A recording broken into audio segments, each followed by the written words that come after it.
Bienvenue à nouveau.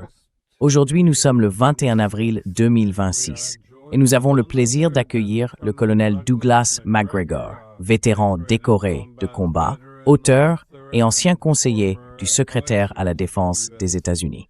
Merci beaucoup d'être revenu parmi nous. Bien sûr. On dirait qu'on est dans les toutes dernières heures avant la fin du cessez-le-feu. On nous avait dit qu'une réunion devait avoir lieu à Islamabad, mais depuis, il y a de l'incertitude sur le fait que ce soit vraiment le cas. C'est difficile de savoir où on va, parce que d'un côté, on entend dire que les États-Unis ont épuisé une grande partie de leurs missiles et de leurs missiles intercepteurs. De l'autre, ils voudraient sans doute sortir de cette situation. Et en même temps, on a l'impression qu'ils sont encore trop loin d'un véritable accord de paix. Alors, est-ce que le mieux qu'on puisse espérer, c'est une prolongation du cessez-le-feu? Ou bien ces négociations vont-elles vraiment avoir lieu? Ou est-ce qu'on se dirige à nouveau vers une guerre à grande échelle?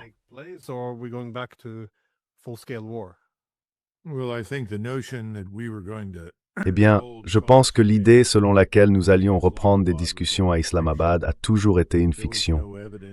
Il n'y a jamais eu la moindre preuve d'un intérêt iranien pour ça. Les dernières discussions ont été décevantes. Les Iraniens sont arrivés à 70 avec une masse de données, d'informations, de cartes et tout ce qu'il faut, en pensant qu'il y avait une vraie volonté de négocier et de trouver une solution acceptable pour les deux parties. Ce n'était pas le cas. Et vous savez, quand on voit quelqu'un comme le vice-président Vance se lever en pleine réunion pour sortir, prendre un appel de M. Netanyahou, ça montre bien qu'il ne s'agissait pas vraiment de négociation. Ça montre aussi que c'est M. Netanyahou et non M. Trump qui tient les rênes. Et je pense que dans les faits, pour ce qui est de décider si nous allons ou non nous battre, c'est probablement exact.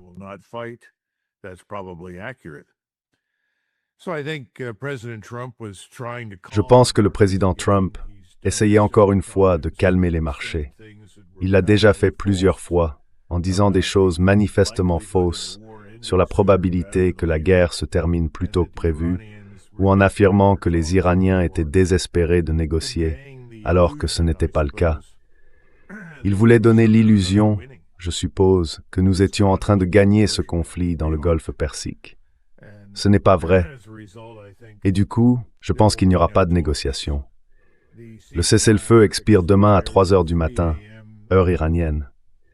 Et à mon avis, les Iraniens se préparent à être attaqués de nouveau.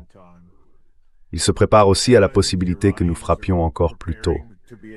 À ce stade, je pense qu'il faut simplement écarter tout ce qui sort de la Maison-Blanche. C'est en réalité du vent, surtout destiné à rassurer l'opinion publique et à manipuler les marchés. Mais je crois que cette stratégie ne fonctionne plus maintenant.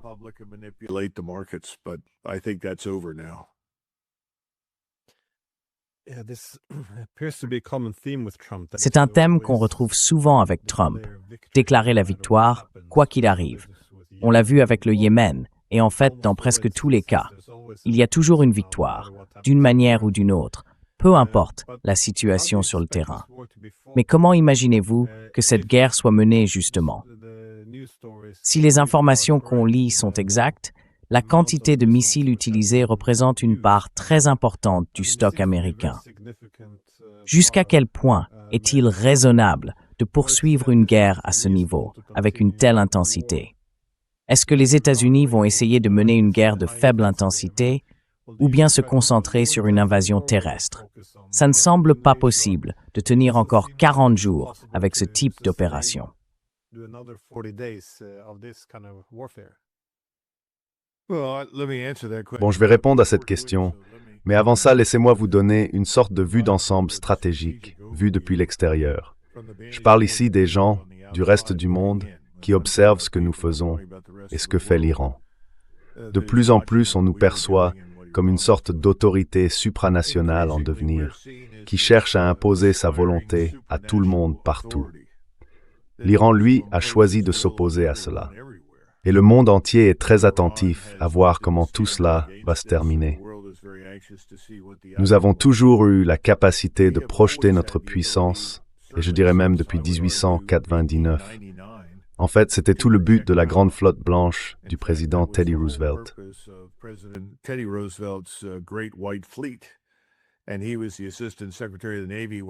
Et il était secrétaire adjoint à la marine quand la guerre hispano-américaine a commencé. C'était la première fois que nous tentions de combattre au-delà de l'hémisphère occidental. Nous avons envoyé une flotte dans la baie de Manille, aux Philippines, et nous avons réussi à vaincre la flotte espagnole qui était assez vieillissante. Mais nous nous sommes alors rendus compte que nous n'avions aucune force terrestre à débarquer pour revendiquer la victoire. Du coup, nous sommes restés dans la baie, à attendre un certain temps, jusqu'à l'arrivée des troupes. Et la suite, on la connaît. Mais depuis, nous avons su le faire. Nous ne sommes pas, par nature, une puissance défensive. Nous sommes une puissance qui mise sur l'offensive, sur la capacité d'attaquer au-delà de ses limites habituelles pour imposer sa force.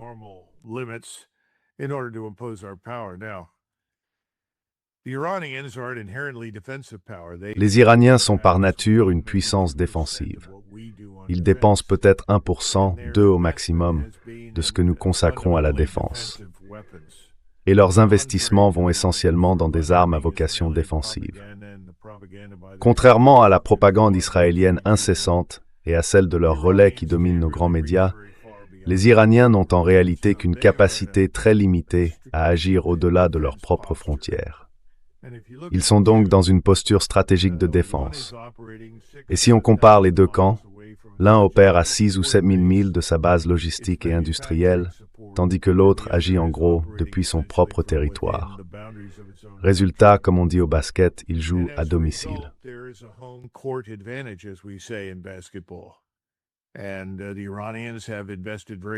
Les Iraniens ont beaucoup investi dans une nouvelle forme de guerre qui nous a ramenés à une situation très proche de ce qu'on voyait sur le front occidental en 1914 et 1915. Si vous essayez d'agir contre l'Iran, vous êtes repéré, vous êtes pris pour cible et vous êtes attaqué depuis des zones situées entre 800 et 1600 km au-delà des frontières iraniennes. C'est un vrai problème quand on dépend surtout de la puissance aérienne et navale pour frapper son adversaire. Cela veut dire qu'il faut déplacer tout le soutien logistique sur des milliers de kilomètres, qu'il faut régulièrement faire le plein, recharger à grande distance. Les Iraniens, eux, n'ont pas ce problème, et la plupart de leurs installations et de leurs stocks les plus importants sont enterrés.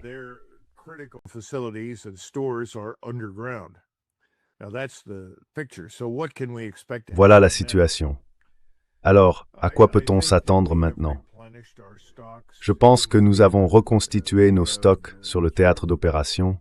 Nous avons en quelque sorte réapprovisionné toutes nos plateformes navales et aériennes avec les munitions nécessaires. Maintenant, combien de temps ça va-t-il durer? Je dirais qu'on verra quelque chose de similaire à ce que nous avons fait la dernière fois. Je pense qu'il y aura un accent plus fort sur une phase initiale d'intensité. Autrement dit, les 48 à 96 premières heures seront plus intenses que ce qu'on a connu auparavant. En clair, plus de sorties, plus de missiles, plus de bombardements, et tout cela sera concentré sur ce qu'on présente comme des cibles critiques qui, si elles sont suffisamment endommagées, pourraient influencer le résultat de l'opération.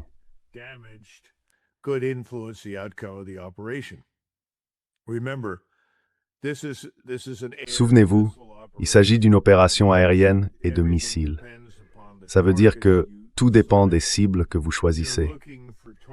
Vous cherchez des cibles ou des éléments du système de ciblage qui peuvent vous donner un avantage stratégique sur l'ennemi. L'objectif, c'est de le convaincre d'abandonner, de dire « ça suffit, je ne peux pas aller plus loin ». On essaie de faire ça en réalité depuis la fin de la Première Guerre mondiale. Il y a eu d'énormes bombardements, des frappes à longue distance, des opérations d'interdiction, mais aussi de l'appui aérien rapproché pendant les 6 derniers mois de la guerre. On a testé beaucoup de ces approches et quand la Seconde Guerre mondiale a éclaté, on a redoublé d'efforts dans cette direction.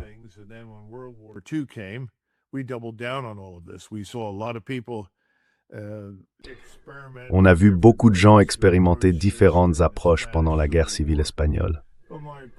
Mais ce que je veux dire, c'est que depuis 1945, la communauté de la puissance aérienne aux États-Unis essaye de prouver qu'elle peut tout faire. Donc c'était toujours naïf d'attendre de quelqu'un issu de cette communauté comme le général Kane, un général 4 étoiles de l'Air Force, qu'il se lève et dise « Vous savez, Monsieur le Président, je ne pense pas que vous devriez faire ça. Si vous essayez, ça ne marchera probablement pas. Ce serait une catastrophe stratégique. » Non, je pense qu'il a plutôt dit quelque chose comme « Il y a des avantages et des inconvénients. Il y a des choses qu'on peut faire et peut-être d'autres qu'on ne peut pas. Mais on peut certainement faire ceci. » Et là, il a présenté ce qui était en réalité un plan pour une campagne aérienne et de missiles.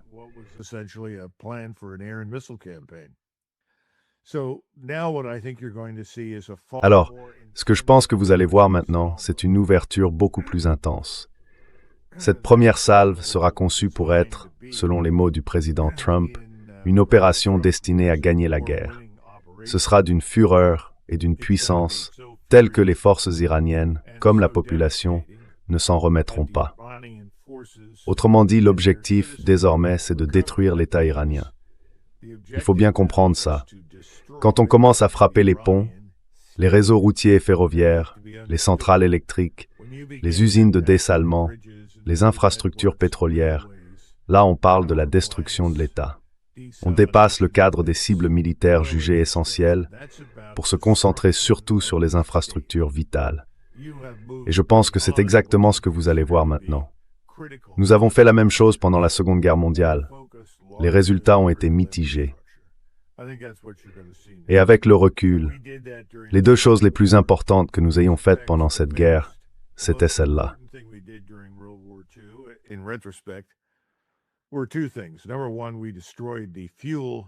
Premièrement, nous avons détruit le système de production et de distribution du carburant.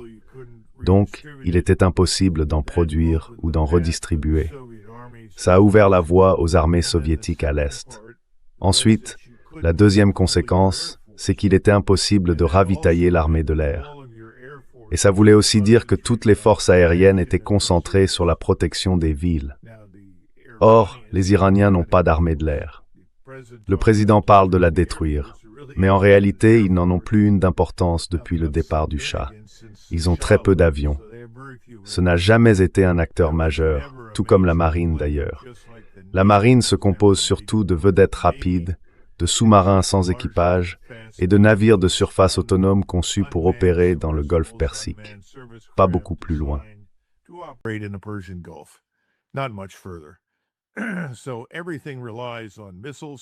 Donc tout repose sur les missiles, sur l'acquisition des cibles, sur le fait d'associer les missiles et les systèmes sans pilote aux différentes cibles. Nous pensons que les Iraniens disposent encore d'environ 45 à 50 000 systèmes sans pilote, peut-être plus. Ils ont certainement entre 15 et 20 000 missiles, peut-être un peu plus. Je dirais que c'est largement suffisant pour permettre à l'Iran de tenir plusieurs semaines. Et ils ont toujours la capacité, sous terre, à l'abri, de fabriquer des missiles et des drones. Combien? À quel rythme? Je ne sais pas. Mais nous savons aussi que les Chinois les ont réapprovisionnés, et les Russes aussi. De notre côté, est-ce que nous avons encore 1000 missiles air-sol conjoints? Nous en avons utilisé 1000 au cours des 3 premières semaines. La plupart, franchement, en l'espace d'une seule semaine. Je ne sais pas.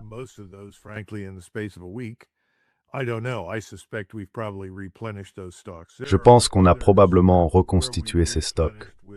Pour d'autres, on a fait le maximum de ce qu'on pouvait fournir, surtout pour les missiles antimissiles, les PAC-3, les THAAD. Et pour ce qui est des radars, là c'est beaucoup moins bon. Les radars détruits n'ont pas été remplacés. Ils coûtent des centaines de millions de dollars et il faut des années pour les fabriquer. Est-ce qu'il nous en reste encore à déployer sur le terrain? Franchement, je ne sais pas. Peut-être qu'on ferait venir ce qui reste un peu partout dans le monde. Mais ce que je veux dire, c'est que selon moi, les Iraniens sont dans une meilleure position que nous. Ça ne veut pas dire qu'ils vont gagner et qu'on va perdre. Il est encore trop tôt pour dire ça.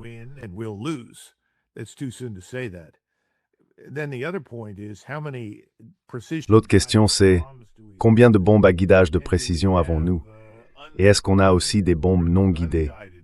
J'imagine que oui, probablement. Et si le but, c'est de démoraliser l'ennemi, on continue, de temps en temps, à compter sur des appareils comme les B-52, chacun transportant 9 bombes de 500 livres. Faites le calcul. Combien de B-52 peut-on faire voler au-dessus d'une zone? C'est ce qu'on appelle un bombardement en tapis. Et oui, c'est tout à fait faisable. Les Israéliens, eux, ont été réapprovisionnés autant que nos moyens le permettaient. Mais je ne pense pas que leur défense aérienne et antimissiles soit devenue infiniment plus performante qu'avant. À mon avis, leur situation est plus difficile. De notre côté, on dispose encore d'une importante capacité de défense antimissile dans la flotte. Voilà, c'est ça le tableau d'ensemble.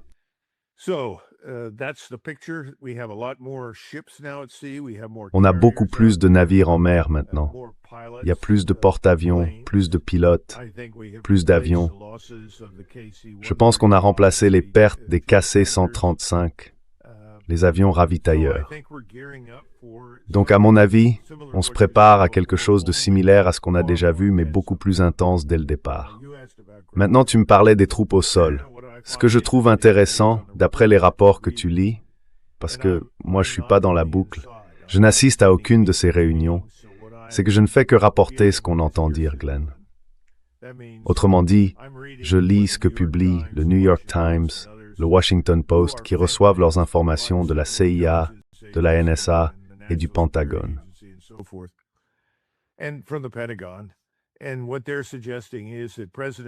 Ce qu'ils laissent entendre, c'est que le président Trump n'a pas été très enthousiaste à l'idée d'utiliser des forces terrestres. Il a dit « Je n'ai pas vraiment envie de faire ça ». Et c'est une très bonne chose, parce que je n'arrive pas à imaginer une opération dans le golfe Persique impliquant des troupes au sol pour s'emparer d'îles qui changeraient quoi que ce soit à la situation là-bas. Franchement, je n'arrive pas à l'imaginer. Je ne vois pas à quoi ces forces serviraient, parce que ce n'est pas en occupant une île qu'on prend le contrôle du Golfe. Et je me demande toujours comment on les ravitaille, comment on évacue les blessés, tout ce genre de choses. Enfin, on verra bien s'ils essayent de faire quelque chose ou non.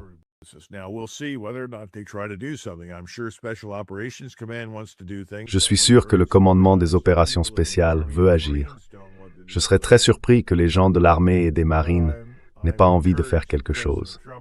Mais je trouve encourageant que le président Trump, au moins, ait exprimé des réserves à ce sujet.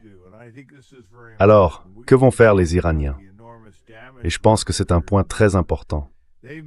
On a parlé des dégâts énormes que nous serions prêts à infliger. Ils ont été très clairs.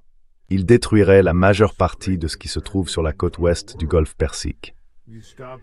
Et ça, c'est une source d'inquiétude pour le monde entier. Si on prend un instant pour y réfléchir, les composants des engrais, environ la moitié, comme l'urée, l'azote, le phosphate et d'autres, proviennent du golfe Persique. Et on voudrait détruire cette infrastructure. À mon avis, cela mènerait tout droit à la famine dans le sud global. C'est inévitable.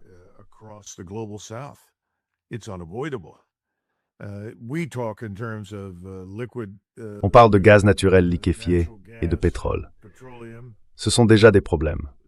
Il y a des gens qui rationnent les ressources, en Inde, en Indonésie, en Thaïlande, au Vietnam. Le prix d'un baril de kérosène, d'après ce qu'on me dit, dépasse maintenant les $240 et il continue d'augmenter. Et en plus, il n'est même pas disponible. Apparemment, le Royaume-Uni va manquer de tout d'ici environ 2 semaines, aussi bien pour le carburant d'aviation que pour le fioul de chauffage. Et bien sûr, tous ces pays d'Europe de l'Ouest qui se sont emballés pour les énergies vertes se retrouvent dans une situation terrible. Ils ont aussi fermé beaucoup de leurs réacteurs nucléaires. Les Français ne l'ont pas fait, mais les Allemands, oui. Et je suis sûr qu'on est dans une situation d'urgence. À mon avis, ce qui va se passer maintenant en Europe, c'est que des gouvernements vont tomber. On va voir de nouveaux gouvernements arriver au pouvoir.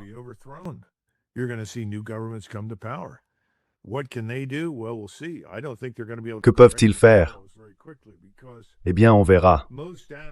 Je ne pense pas qu'ils vont pouvoir corriger les problèmes très vite, parce que la plupart des analystes qui ont examiné, disons, l'ampleur des destructions du premier cycle, estiment qu'il faudra 1 an, peut-être 2, si on s'arrêtait maintenant, pour se remettre dans le golfe Persique.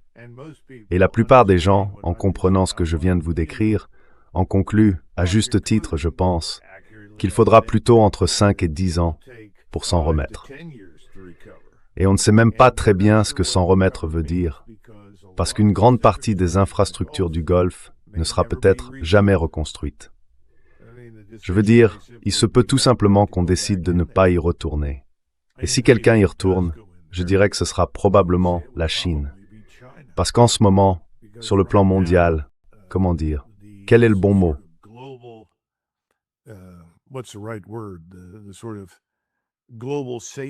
La zone mondiale la plus sûre pour l'argent et les liquidités, ça va de plus en plus être la Chine, pas les États-Unis. Et je pense que c'est bien dans cette direction que les choses vont.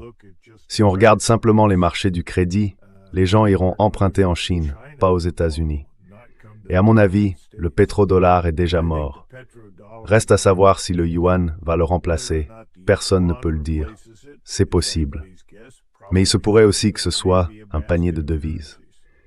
Et je pense que les Émirats et la famille royale saoudienne, tous ces dirigeants, sont vraiment en danger de perdre leur pays, dans le sens où d'autres prendront le contrôle en leur absence. On sait déjà qu'un grand nombre d'élites du Golfe ont fui vers l'Égypte, l'Europe et d'autres endroits. Et encore une fois, on ne sait pas ce qui va se passer dans la région cette fois-ci.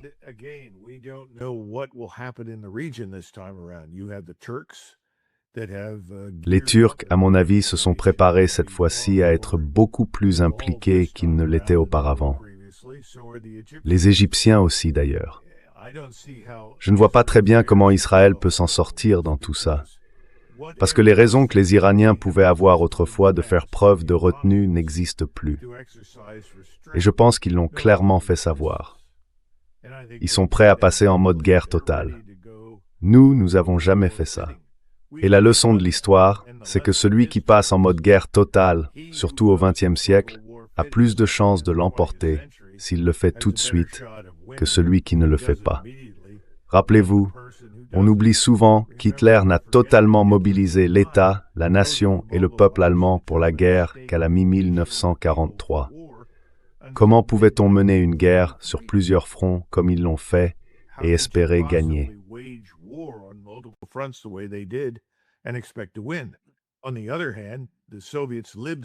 D'un autre côté, les Soviétiques vivaient dans un état de mobilisation permanente et ils sont passés très vite à une mobilisation totale. Nous aussi d'ailleurs et la Grande-Bretagne également. Mais nous n'allons pas faire ça pour vaincre l'Iran. C'est tout simplement impossible. Alors, je devrais faire attention à ce que je dis, parce que je suis sûr que vous avez vu ce rapport selon lequel le général Keane, dans sa grande sagesse, aurait suggéré au président Trump qu'il serait peut-être utile d'envisager des opérations dans le détroit de Malacca contre des navires iraniens. Pour moi, c'est une catastrophe.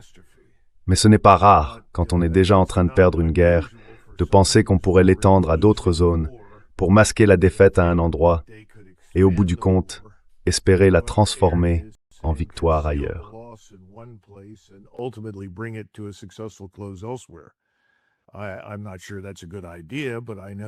Je ne suis pas sûr que ce soit une bonne idée, mais je sais qu'il y a des gens qui pensent probablement comme ça.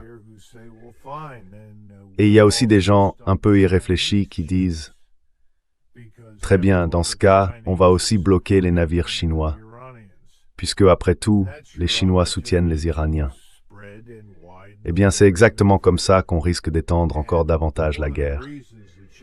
Et si les Chinois sont si sensibles à la question de la mer de Chine méridionale, c'est parce qu'ils savent, d'après leur propre histoire, que celui qui contrôle cette mer contrôle au fond le flux des ressources qui entrent et qui sortent de la Chine.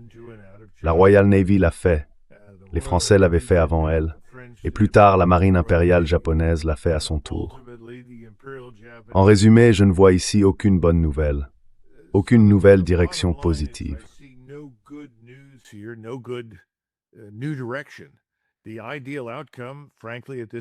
Honnêtement, à ce stade, le meilleur résultat serait simplement de mettre fin à cette série d'hostilités, d'arrêter tout ça et de reconnaître que nous ne pouvons pas, même avec notre puissance militaire, prendre le contrôle du détroit d'Ormuz. Ce que les Iraniens ont, ils vont le garder. Et c'est au reste du monde, une fois la guerre terminée, de s'asseoir avec l'Iran et de trouver un accord semblable à la Convention de Montreux, celle qui a été créée en 1936 et qui a confié aux Turcs la gestion des Dardanelles. D'ailleurs, les Turcs s'en sont très bien sortis. Il n'y a jamais eu de problème là-bas. On peut mettre en place une convention du même type. Et je pense que les Iraniens sont le choix le plus logique, vu leur position stratégique, pour en assurer la gestion.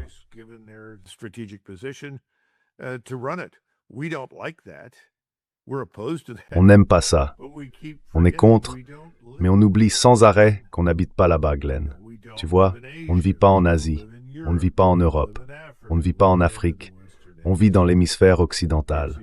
Et ça, c'est un énorme problème. C'est une réalité stratégique qu'on n'a vraiment pas envie d'accepter. Et on ne veut pas non plus admettre que la guerre a complètement changé.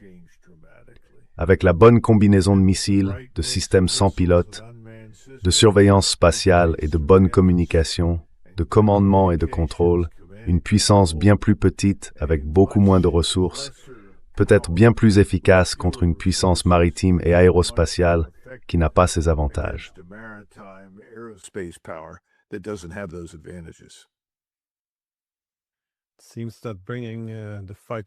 Il semble que porter le combat jusqu'au détroit de Malacca serait une façon d'impliquer davantage la Chine dans cette guerre. Et ça, c'est déjà une catastrophe en soi. Mais on a l'impression qu'il y a de plus en plus d'inquiétudes dans le monde. Elle s'exprime surtout, je crois, en Asie en ce moment, où beaucoup pensent que tout l'ordre mondial est en train de se désagréger. En d'autres termes, le droit international lui-même est rejeté. Bien sûr, il y a toujours eu des violations du droit international. Mais au moins, avant, on essayait de les justifier ou de faire semblant qu'elles n'existaient pas. Ce qui, d'une certaine manière, permettait encore de préserver la légitimité du droit international, même en le violant.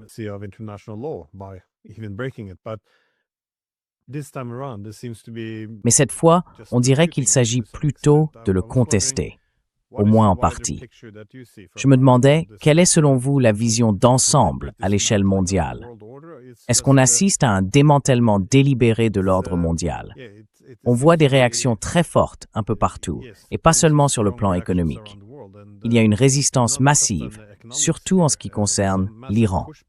C'est assez remarquable de voir à quel point il y a aujourd'hui de l'empathie pour l'Iran dans le monde. Je n'ai jamais vu ça de mon vivant. Qu'en pensez-vous?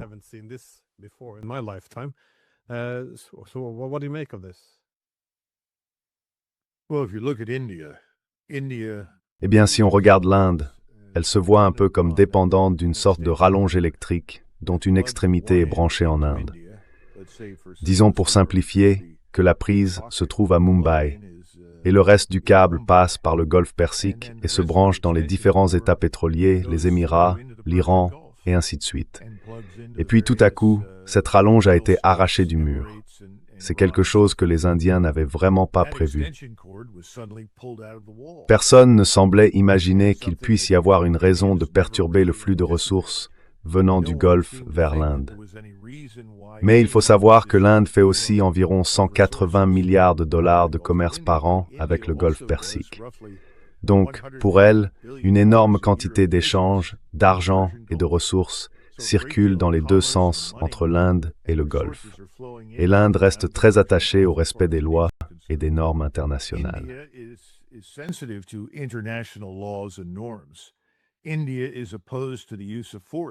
L'Inde est opposée à l'usage de la force pour résoudre un problème si elle peut l'éviter. Et aujourd'hui, elle est choquée de voir que les États-Unis ont choisi la force pour régler, disons-le comme ça, le problème d'Israël avec l'Iran. Parce que soyons honnêtes, sans Israël, nous ne serions pas en guerre avec l'Iran. Il n'y a pas de véritable raison pour cela. Depuis 30 ans, on a vu se construire tout un discours de propagande pour diaboliser l'Iran et en faire l'ennemi public numéro 1 des États-Unis. Mais tout ça, c'est du grand n'importe quoi. Quand le 11 septembre est arrivé, quand nous avons subi la perte des 2 tours détruites à New York, 1 million d'Iraniens sont descendus dans les rues, à Téhéran et ailleurs, la nuit, pour des veillées aux chandelles, en signe de deuil pour les vies perdues aux États-Unis.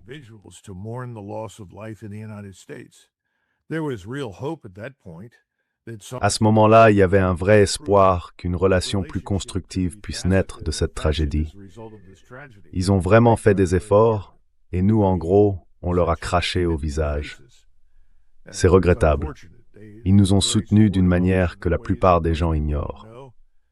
Une fois que nous étions en Afghanistan, et ensuite plus tard, sans ce général Soleimani qu'on était si pressés d'éliminer, on n'aurait pas pu mettre fin à la guerre contre nous en Irak. Il a joué un rôle clé. Il est intervenu, il a convaincu les milices chiites d'arrêter de se battre, il a récupéré l'imam qui dirigeait les chiites, l'a ramené à Ispahan, l'a mis à l'écart et lui a dit d'étudier la théologie jusqu'à nouvel ordre.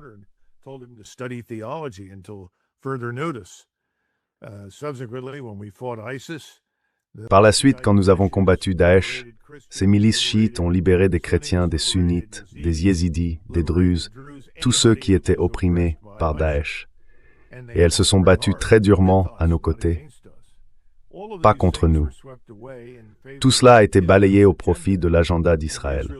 Et le projet du Grand Israël, c'est bien là le problème. La destruction de vie à Gaza, la destruction de vie en Cisjordanie, qu'on appelle la Cisjordanie palestinienne, et maintenant la destruction de vie au Liban. Tout ça est étroitement lié au désir, aujourd'hui en Israël, de nous pousser à détruire l'Iran. C'est ça le fond de l'affaire. Il n'y a aucune raison particulière pour que nous soyons impliqués.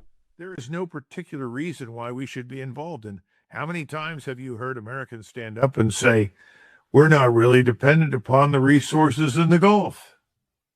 Why are we there? It happens all the time.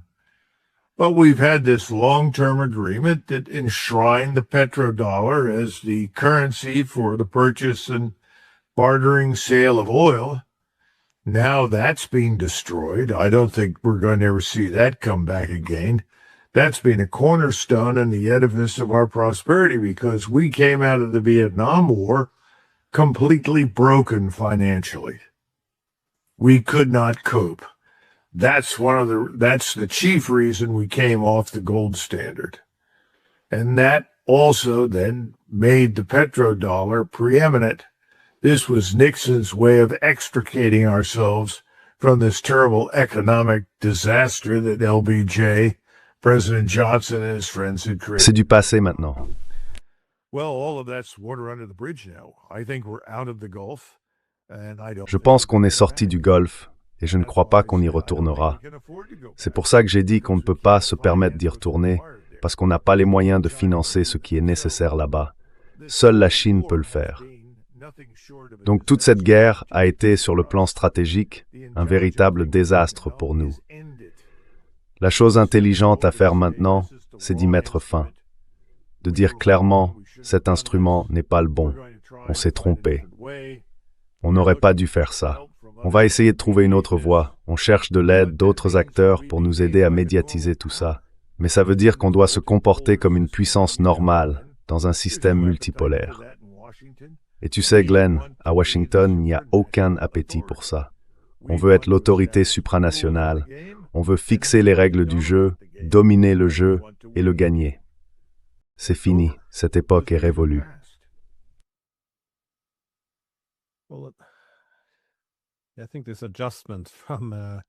Je pense que ce passage d'une domination mondiale à un monde multipolaire va probablement nous amener plus de guerres. Mais dans celle-ci, on voit déjà les conséquences. Bien sûr, l'Asie est fortement touchée, surtout sur le plan économique. Mais en Europe aussi, on le constate. Zelensky souligne que le manque de défense aérienne est aujourd'hui aussi grave qu'il peut l'être.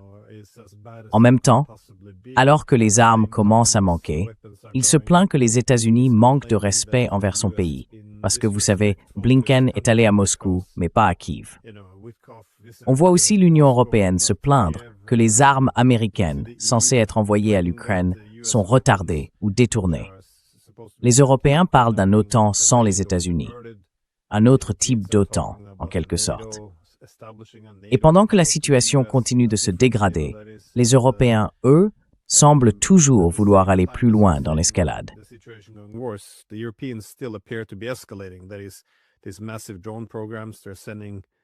Autrement dit, ces énormes programmes de drones qu'ils envoient en Ukraine, en autorisant apparemment leur territoire à être utilisé pour frapper la côte baltique de la Russie. Et maintenant, on voit que la Russie prévient clairement que toutes ces usines qui produisent ces drones sont désormais considérées comme des cibles légitimes. Où est-ce que tout ça nous mène, selon vous?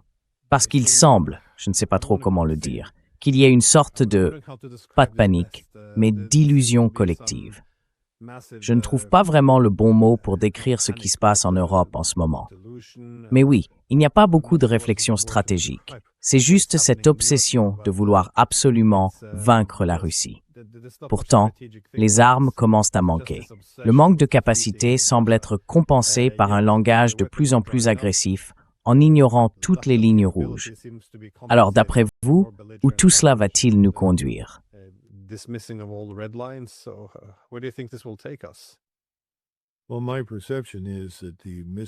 Eh bien, à mon avis, la fausse image des véritables intentions de la Russie, qui n'ont jamais eu quoi que ce soit à voir avec la conquête de qui que ce soit, où que ce soit, va disparaître avec la crise énergétique que les gouvernements actuels, surtout en Europe de l'Ouest, ne parviennent pas à maîtriser.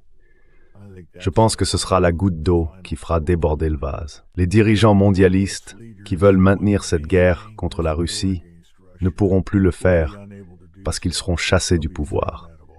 Je reste étonné qu'on n'ait pas encore vu de révolte ouverte dans des pays comme l'Allemagne ou la Grande-Bretagne, mais je pense que ça viendra.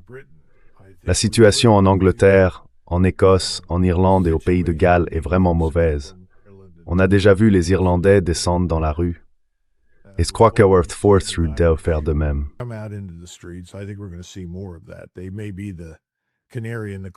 Ils sont peut-être le canari dans la mine de charbon pour les îles britanniques. Je l'espère. Mais les gens qui dirigent le pays au Parlement sont complètement déconnectés de la réalité. Ils ont récemment refusé d'accorder des licences pour de nouveaux forages en mer du Nord, alors qu'ils savent très bien que les gisements de pétrole là-bas sont énormes et que le besoin en énergie est immense. Et pourtant, on continue à avoir affaire à des gens qui vivent dans un monde illusoire où l'éolien et le solaire vont remplacer les énergies carbonées. Ça n'arrivera pas. Pas comme ça. Peut-être qu'un jour, le rêve de Tesla de capter l'énergie directement dans l'atmosphère fonctionnera. Mais en attendant, on doit utiliser ce qu'on a. On doit survivre avec ça. Et je pense que les Européens commencent à en tirer la même conclusion. Et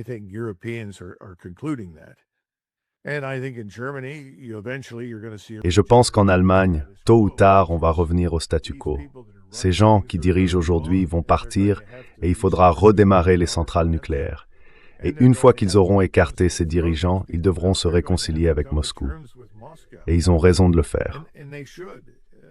Encore une fois, tout ce qui a été fait, les abus, les insultes, les mensonges lancés contre Moscou, tout cela doit être complètement démantelé. C'est très difficile quand les médias sont contrôlés par ces gouvernements mondialistes. Les médias n'ont pas dit la vérité.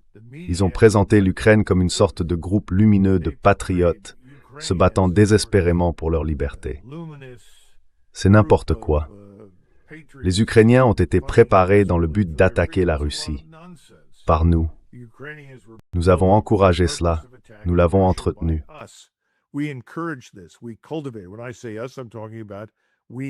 Quand je dis nous, je parle de nous et des Européens. L'OTAN, c'est fini. Exactement ce que je pensais qu'il se passerait au début de cette crise, en janvier 2022. Et je l'avais dit. L'OTAN, c'est terminé. Les Européens doivent trouver par eux-mêmes une voie qui ait du sens. Et je pense qu'à terme, c'est ce qui arrivera. J'espère que ce sera plus tôt que tard parce que le président Poutine a retenu l'usage de la puissance militaire russe. Il l'a contenu. Il a tout ce qu'il faut pour mettre fin à cette guerre de manière décisive cette année. Il n'y a aucun doute là-dessus. Il a aussi les moyens de raser de vastes zones dans les pays baltes, en Allemagne, en Pologne, ailleurs, n'importe où au Royaume-Uni, d'ailleurs, là où l'on fabrique ces drones destinés à frapper les infrastructures russes et les citoyens russes. Il s'est abstenu de tout cela. Il a choisi de ne pas le faire.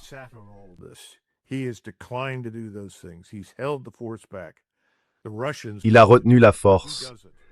Les Russes veulent le faire, lui non. J'espère vraiment que les gouvernements européens iront plus vite que le désir d'action des Russes. Vraiment, parce que ce serait catastrophique que cette guerre éclate en Europe. Et les Européens, aujourd'hui, ils ont perdu la peur de la guerre. Ils ne comprennent plus à quel point ça peut être terrible. Je pense que ces gouvernements, une fois remplacés, de nouvelles personnes arriveront et agiront autrement. Et cet homme, Zelensky, ainsi que la corruption dans ce régime, ces fondations même qui relèvent, vous savez, de la criminalité la plus inimaginable, tout cela doit être révélé. La vérité doit sortir. Combien de fois a-t-on entendu parler de ces soi-disant atrocités commises par les Russes, pour découvrir ensuite qu'elles avaient été commises par les Ukrainiens? Et cela ne veut pas dire que, dans une guerre, un seul camp fait des erreurs.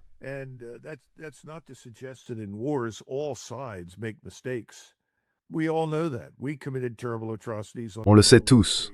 Nous avons commis d'horribles atrocités à plusieurs reprises. La plupart du temps, c'était accidentel, mais parfois, ça ne l'était pas. En revanche, ce que les Ukrainiens ont fait, c'est impardonnable. Et ça doit s'arrêter. Il faut qu'on les arrête. J'aimerais qu'on mette fin à tout ça, tout de suite. J'espérais que Donald Trump tirerait le tapis sous leurs pieds, mais il s'avère qu'il n'a rien pu faire. Il est vraiment prisonnier du statu quo de Washington. Et je pense que ça se voit aussi dans ce qui s'est passé dans le Golfe Persique avec l'Iran. Le Congrès n'a rien fait, absolument rien, pour vraiment le freiner. Et c'est parce qu'ils sont tous à la solde du système. Il y a bien quelques voix dissidentes ici et là.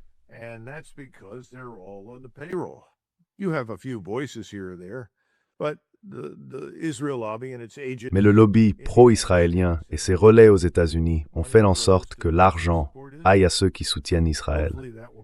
J'espère que ça changera. Il y a un vote cette semaine sur la résolution relative au pouvoir de guerre.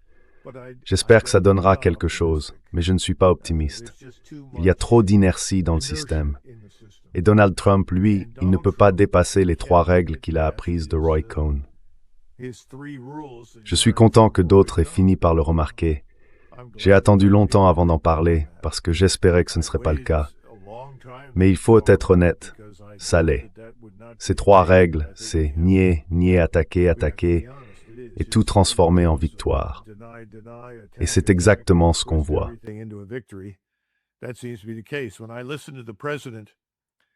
Quand j'écoute le président, à qui un journaliste a posé la question, « Monsieur le Président, pourquoi avez-vous mis votre visage sur la figure de Jésus-Christ, puis diffusé cette image ?» Il a répondu, « Eh bien, je me voyais comme un médecin qui guérissait les gens. » Franchement, c'est absurde. Il avait l'occasion d'être honnête. Et qu'aurait-il dire? « J'ai fait une terrible erreur. Je présente mes excuses à ceux que j'ai pu offenser. C'était de mauvais goût. Je n'aurais pas dû le faire. Je le regrette et j'espère que les gens m'aideront à tourner la page. » Voilà ce qui aurait dû se passer. Mais il est incapable de dire la vérité. Et comme je le disais avant l'émission, les Iraniens ne vont pas nous parler. Tout le monde le sait, du moment qu'on s'est un peu intéressé à eux.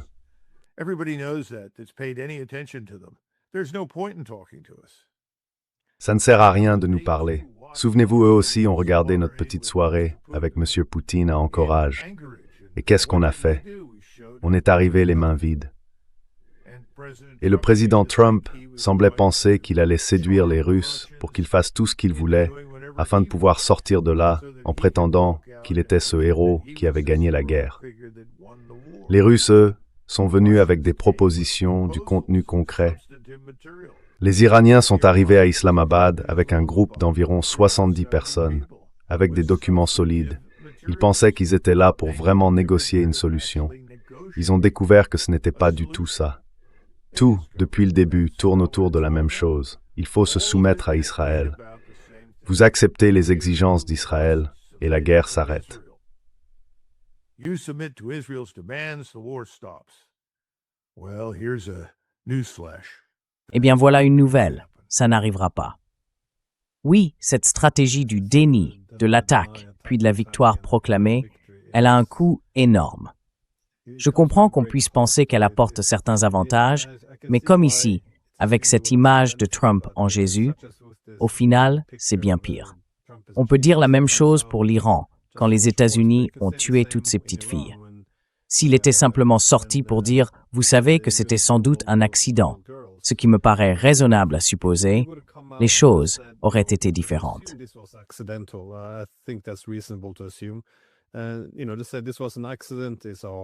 Vous savez, dire que c'était un accident, c'est terrible. Ce genre de choses arrive en temps de guerre. Mais ça n'aurait jamais dû arriver.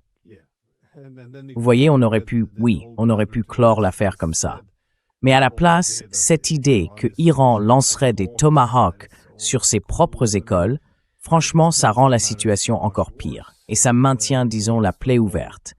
Je pense que sa stratégie du nier, attaquer, cette idée qui peut tout présenter comme une victoire, eh bien, il faut qu'il y ait des exceptions. Sinon, c'est vraiment autodestructeur.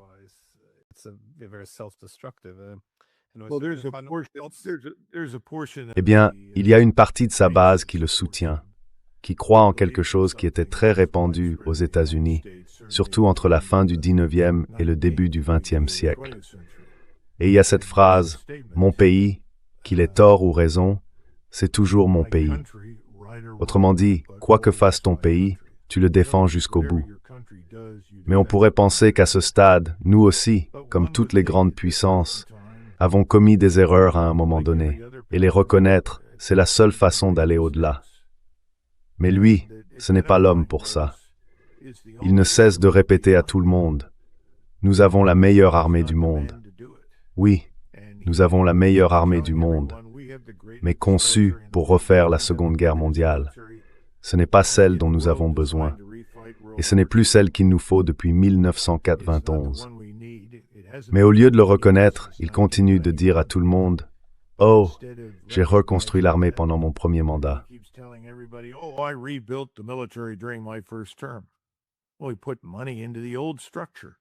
Eh bien, il a mis de l'argent dans l'ancienne structure, il n'a rien construit de nouveau. Et vous savez, c'est bien là notre problème. C'est un peu comme l'armée de Frédéric le Grand qui est partie affronter Napoléon en 1806. Ça n'a pas marché et ils ont été anéantis. Il faut qu'on sorte de ce bourbier. S'il y a quelque chose de positif dans tout ça, c'est qu'on va voir un vrai changement à Washington. Parce que les Américains ne sont pas idiots. Ils voient ce qui se passe. Et je pense que cette idée selon laquelle tout le monde va se précipiter dans les bras de la gauche est fausse. Je crois que les Américains se disent « Attendez une minute, tout le monde nous a trahis. Les élections ne comptent plus. On va voter et on obtient toujours le même fichu résultat stupide. » Alors je pense que, si ce n'est que ça, cette prise de conscience commence à s'installer aux États-Unis. Et ça, c'est une bonne chose.